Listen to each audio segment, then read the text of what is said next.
மனைவி அமைவதெல்லாம் இறைவன் கொடுத்த வரம் என்ற தலைப்பில் சிந்திக்கப் போகிறோம். ஆண்களுக்கு பிடித்தமாறு சொல்ல வேண்டும் என்றால், கணவன் அமைவதெல்லாம் கடவுள் கொடுத்த வரம் என்றும் எடுத்துக்கொள்ளலாம். இது என்ன, இந்த தலைப்பில் பேசுவதற்கு என்ன காரணம் என்றால், காதல் திருமணமாக இருந்தாலும்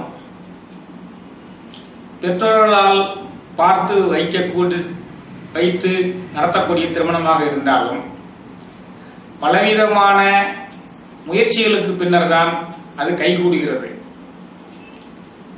அதற்கு காரணம் என்ன என்று ஆராய்ந்து பார்த்தால், இந்த திருமணம் என்பது சொர்க்கத்திலேயே நிச்சயிக்கப்படுகிறது என்பது உண்மைதானா என்றால் உண்மைதான். ஒருவன் பிறக்கும் பொழுதே அவன் இந்த மாதிரியான வாழ்க்கையைத்தான் மேற்கொள்ளப் போகிறான் என்று தீர்மானிக்கப்பட்டு வருகிறது. அதன் வழிதான் வாழ்க்கை செல்லும். காதல் திருமணம் என்றாலே எடுத்தவுடனே எல்லோருக்கும் கைகூடுவதில்லை. எத்தனையோ பெண்களை பார்க்கிறார்கள். ஒருவருக்கு பிடிக்காத ஒரு பெண் மற்றவருக்கு பிடித்து போகிறது. ஒருவருக்கு பிடிக்காத ஒரு ஆண் மற்றொரு பெண்ணிற்கு பிடித்து போய்விடுகிறது. அதே மாதிரி பெற்றோர்களால் நடத்தக்கூடிய திருமணம் எடுத்துக்கொண்டால், ஒவ்வொருவரும் எத்தனையோ வரன் பார்த்து, எத்தனையோ பெண் பார்த்து, எத்தனையோ ஜாதகங்களை எல்லாம் எத்தனையோ விதமான ஜோதிடர்களிடம் கேட்டு பொருத்தம் பார்த்து அதன் பின்னுதான் முடிவு செய்கிறார்கள். அப்படி முடிவு செய்த அனைத்துமே திருமணத்தில் வரை சென்று சேர்வதில்லை. திருமண நாளில் கூட மணமகன் மாறிய வரலாறு, மணமகள் மாறிய வரலாறு நாம் கேள்விப்பட்டிருக்கிறோம். இதையெல்லாம் பார்க்கும் பொழுது நாம் இதற்கு ஒரு தெளிவான புரிதலுக்கு வர வேண்டியிருக்கிறது. நாம் காதல் திருமணம் என்றாலும் சரி, பெற்றோர் நடத்தி வைக்கக்கூடிய திருமணம் என்றாலும் சரி, நமக்கு வரக்கூடிய மனைவி அல்லது கணவன் எந்த வகையை சேர்ந்தவராக, எப்படிப்பட்டவராக இருப்பார் என்பதை பற்றி நாம் ஒரு தெளிவான சிந்தனைக்கு வர வேண்டியிருக்கிறது. நம்மளுடைய திருமண வாழ்க்கை, இல்வாழ்க்கை எப்படி அமையும் என்பதை பற்றியும் நாம் ஒரு தெளிவான சிந்தனையுடன் இருந்தால்தான் நம்ம வாழ்க்கையை கொண்டு செல்ல ஏதுவாக இருக்கும். ஒரு குறிப்பு உங்களுக்கு தென்பட்டு விட்டால், நீங்கள் அதனுடைய அடிப்படையில் மணமகன் அல்லது மணமகள் தேடுவதையோ, அந்த குறிப்பினுடைய அடிப்படையில் உங்களுடைய வாழ்க்கையினுடைய நெறிமுறைகளை வகுத்துக் கொண்டு வாழ்வதும் உங்களுக்கு எளிதாக இருக்கும். அதற்காகத்தான் இன்றைய இந்த தலைப்பு எனக்கு தோன்றியது. அதற்கு உங்களுடைய வலது கையை பார்த்தீர்கள் என்றால் அதில் சுக்கிரன் மேடு இருக்கும். இதுதான் சுக்கிரன் மேடு. அந்த சுக்கிரன் மேடு நல்ல நிலையிலும் குறுக்கு கோடுகள் இல்லாமலும் இருந்தால் உங்களுடைய திருமண வாழ்க்கை சுபமாக இருக்கும். சரி, அப்படி இருக்கிறது என்றால், இல்லை என்றால் என்ன செய்வது? சுக்கிரன் மேடு தெளிவானதாக இல்லை, குறுக்கு கோடுகள் உள்ளதாக இருக்கிறது என்றால் நீங்களே உணர்ந்து கொள்ள வேண்டும்.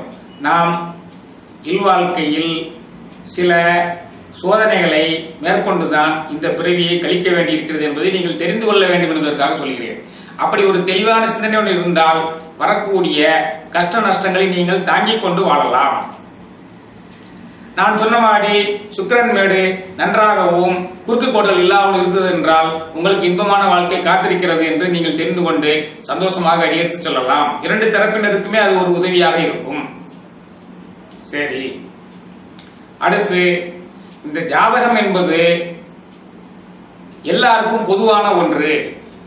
நாம் பிறக்கக்கூடிய அந்த ஜனன நேரத்தில் வைத்துதான், அந்த ஜன நேரத்தின் அடிப்படையில் அந்த நேரத்தில் நாம் பிறக்கக்கூடிய இடத்தில் இருந்து கோள்கள் அனைத்தும் எந்த டிகிரியில் இருக்கின்றன, அந்த கோள்கள் இந்த உயிரின் மேல் எந்த விதமான தாக்கத்தை ஏற்படுத்துகின்றன என்பதுதான் ஜாதக குறிப்பு.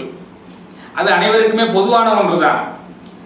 இந்த மதம் அந்த மதம் என்று இல்லை. எல்லா உயிரினங்கள் மேலும் கிரகங்கள் தங்களுடைய ஆளுமையை செலுத்தத்தான் செய்யும். சரி, அப்ப அதனுடைய அடிப்படையில் திருமண வாழ்க்கையை கணவனை பற்றிய குறிப்போ மனைவியை பற்றிய குறிப்போ காணப்படுகிறது என்றால் நிச்சயமாக காணப்படுகிறது. உங்களுடைய எல்லோருடைய ஜாதக கட்டத்தை எடுத்துக்கொண்டால் அதில் 12 கட்டங்கள் இருக்கும். அதில் லானா என்று போட்டிருப்பது லக்னம் என்று பெயர். அந்த லக்னத்தை 1 என்று கொண்டு வலது பக்கமாக ஒவ்வொரு கட்டமாக கிளாக் வைஸில் எண்ணிக்கொண்டு வந்தால் 12 கட்டங்கள் வரும். அந்த 12 பாவங்களும் ஒவ்வொன்றும் ஒவ்வொன்றை குறிப்பிடக்கூடியன. இதில் திருமணத்தை குறிப்பிடக்கூடியது எது? இந்த லானா என்ற இடத்தில் இருந்து அதையும் 1 என்று எண்ணி நீங்கள் 1, 2, 3, 4, 5, 6, 7 என்று எண்ணிக்கொண்டு வந்தால் அந்த 7வது கட்டமானதுதான் திருமண விவரத்தை குறிக்கிறது. திருமண விவரம், நண்பர்கள் சம்பந்தமான விவரம், கூட்டு தொழில், கூட்டுறவு எப்படி இருக்கும் என்பதை எல்லாம் உணர்த்தக்கூடியதுதான் அந்த 7ஆம் பாவம். சரி, அப்ப அந்த திருமண வாழ்க்கைக்கு அந்த 7ஆம் பாவம் எப்படி நமக்கு ஒரு டைரக்ஷன் காமிக்கிறது, திசையை காண்பிக்கிறது? 7ஆம் பாவாதிபதியை கொண்டும் 7ஆம் இடத்தில் இருக்கக்கூடிய கிரகத்தை கொண்டுமே உங்களுக்கு ஒரு குறிப்பு உணர்த்தப்படும். இப்பொழுது 7ஆம் பாவாதிபதி சூரியனாகவோ அல்லது எந்த லக்னமாக இருந்தாலும் 7ஆம் இடத்தில் சூரியன் இருந்தாலோ, 7ஆம் பாவாதிபதி சூரியனாக இருக்க வேண்டும் என்றால் கும்ப லக்னத்தில் பிறந்தவர்களுக்கு உங்களுடைய ஜாதகத்தில் கும்பம் என்ற இடத்தில் லானா என்று போட்டிருந்தால் அதற்கு 7ஆம் இடம் சூரியன், சிம்மம். அப்ப அந்த 7ஆம் இடத்து அதிபதி சூரியனாக வந்தாலோ அல்லது வேற லக்னமாக இருந்து 7ஆம் இடத்தில் சூரியன் இருந்தாலோ அவர்களுக்கு அமையக்கூடிய கணவன் அல்லது மனைவி 7ஆம் இடபதி சூரியனாக இருப்பதால், அதில் சூரியன் இருப்பதால் அவர்களுக்கு நிர்வாக திறமையுள்ள வாழ்க்கை துணை அமையும். நன்றாக தெரிந்து கொள்ளுங்கள். அதன் பிறகு அந்த 7ஆம் இடத்து அதிபதி எந்த இடத்தில் இருக்கிறாரோ அதற்கு தகுந்தபடி அவர் எந்த நிர்வாகத்தில் சிறந்தவராக விளங்குவார், அவருக்கு எந்த விதமான தொழில்கள் அமைந்திருக்கின்றன என்ற விவரங்கள் எல்லாம் நமக்கு தெரிய வரும். எந்த நட்சத்திரத்தினுடைய பாதத்தில் இருக்கிறார் என்பதை பற்றி இன்னும் சற்று தெளிவாக தெரிய வரும். 7ஆம் இடத்தில் சூரியன் இருந்து அந்த சூரியன் இருக்கக்கூடிய நட்சத்திரத்தினுடைய பாதம் எந்த நட்சத்திரத்தில் எழுதியிருக்கார் என்பதை அறிந்து கொண்டால் எந்த விதமான அவர் நிர்வாக திறனுடையவராக இருப்பார், மாநில அரசு பணியில் இருப்பாரா, மத்திய அரசு பணியில் இருப்பாரா, சொந்தமாக தொழில் செய்வாரா என்பதெல்லாம் தெரிய வரும். இப்பொழுது 7ஆம் இடத்தில் சூரியன் சம்பந்தப்பட்டிருந்தால் நிர்வாக திறமையுடையவர். நன்றாக தெரிந்து கொள்ளுங்கள். நீங்கள் மணமகனையோ மணமகளையோ தேடும் பொழுது இந்த குறிப்பு உதவிகரமாக இருக்கும். நீங்கள் ஒரு பொதுவான இப்படி ஒரு ஐடியாவுடன் சென்று ஜாதகத்தை பார்க்கக்கூடிய ஜோதிடரிடம் கேட்டாலும் உங்களுக்கு விளக்கம் தெளிவாக பெறுவதற்கு வசதியாக இருக்கும். 7ஆம் இடத்து அதிபதி சந்திரனாக வந்தாலோ அல்லது 7ஆம் இடத்தில் சந்திரன் இருந்தாலோ அவர் கலை நுணுக்கம் உடையவராகவும் பேச்சு திறமை உடையவராகவும் இருக்கலாம். அந்த 7ஆம் இடத்துக்குரிய சந்திரன் எந்த இடத்தில் இருக்கிறார் என்பதை பொறுத்து அவர் எந்த விதமான கலையில் ஆர்வமுடையவராக இருப்பார், எந்த விதமான துறையில் பேச்சாளராக இருப்பார், நீதிபதியாக இருப்பாரா, அது பேச்சு தொழில் தான், ஆசிரியராக இருப்பாரா, பாடகராக இருப்பாரா, இந்த மாதிரி விஷயங்கள் எல்லாம் தெரிய வரும். 7ஆம் இடத்து அதிபதி செவ்வாயாக இருந்தாலோ 7ஆம் இடத்தில் செவ்வாய் இருந்தாலோ அவர் பூமி சம்பந்தமான விஷயங்களில் வலுவுள்ளவராகவும் பூமி சம்பந்தமான குடும்பத்தில் பிறந்தவராகவும் இருக்கலாம், விளையாட்டுத்துறையை சார்ந்தவராக இருக்கலாம், திடகாத்திரமான உடல் வலிமை உடையவராக இருக்கலாம், காவல்துறை சம்பந்தமானவராக இருக்கலாம். அவர் இருக்கக்கூடிய இடத்தை பொறுத்தும் அவர் இருக்கக்கூடிய நட்சத்திரத்தினுடைய பாதசாரத்தை பொறுத்தும் எந்த விதமான என்பதை நீங்கள் துல்லியமாக அறிய முடியும். 7ஆம் இடத்து அதிபதி புதனாக இருந்தால் அவர் படிப்பில் கெட்டிக்காரராக இருக்கக்கூடியவராக இருப்பார். கணவனோ மனைவியோ வரக்கூடியவர்கள்.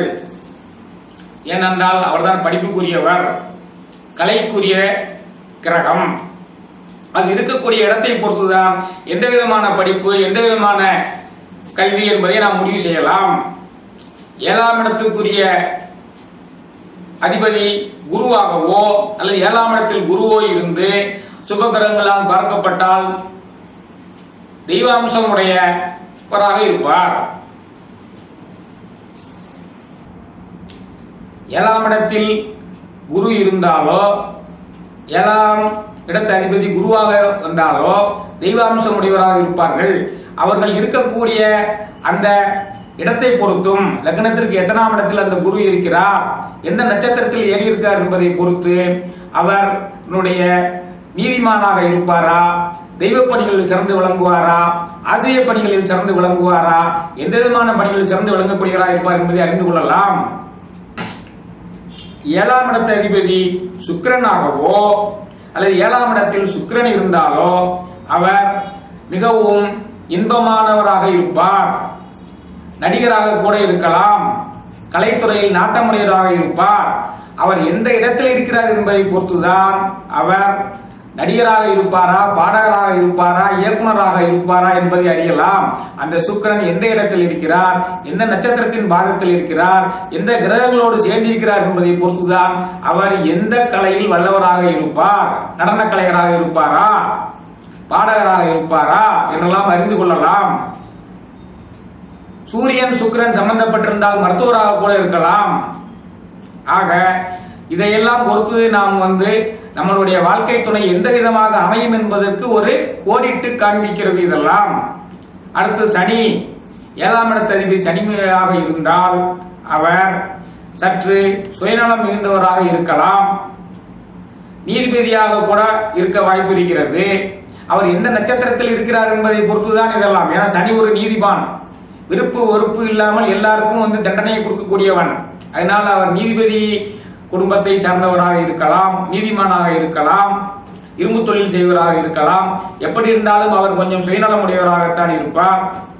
செவ்வாய் சம்பந்தப்பட்டிருப்பவர்கள் சற்று கோபக்காரர்களாக இருப்பார்கள். புதன் சந்திரன் சம்பந்தப்பட்டவர்கள் நகைச்சுவையாக பேசக்கூடியவர்களாக இருப்பார்கள். குரு சம்பந்தப்பட்டவர்கள் தெய்வ பக்தியுடையவர்களாக இருப்பார்கள். குரு சந்திரன் சம்பந்தப்பட்டவர்கள் புகழுடையவராக இருப்பார்கள்.